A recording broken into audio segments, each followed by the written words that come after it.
Moi, ce qui m'exalte dans la vie, c'est de favoriser l'injustice. Ce qu'on appelle l'injustice, du moins. Mais qui pour moi n'est qu'un aspect des richesses de l'aventure terrestre.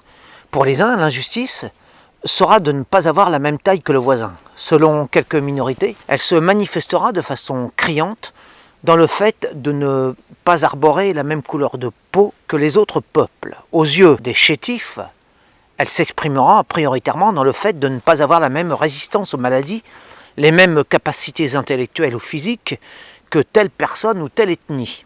Pour un gauchiste, ce qui est injuste, c'est de grandir avec des déterminismes socioculturels, autrement dit, de naître dans une famille d'ouvriers ou bien de s'épanouir dans la religion catholique, sans possibilité d'échapper à ces cadres définis. Bref, la grande inégalité des expériences individuelles, le déséquilibre des chances de chacun de nous, et même l'accumulation des malchances de certains, les avantages innés des uns et les lacunes ou handicaps des autres, enfin, ce qui fait la spécificité des parcours humains, autrement dit, leur diversité, n'est-ce pas cela précisément qui fait tout l'intérêt du monde, de l'humanité, de l'histoire de chaque être? Les grands coups d'enclume du sort sur la tête des innocents, moi, ça me botte. J'aime voir les faibles s'éveiller et avancer par la force des choses. Et peu importe que leur parcours soit accompagné de larmes ou de rires, pourvu que ces pesants bipèdes finissent par avoir des ailes. Ce que forcément on qualifie généralement d'injustice est en réalité le meilleur moteur pour élever les âmes, leur montrer la nécessité, la valeur, le bénéfice du combat. Sans cette injustice, pas de conscience du beau, du vrai, du bien. Les pommes jaunes sont appréciées parce que les vertes sont aigres. Une réussite est bien plus délicieuse et valorisante quand on part perdant. L'infirmité fait battre plus fort le cœur des amoureux.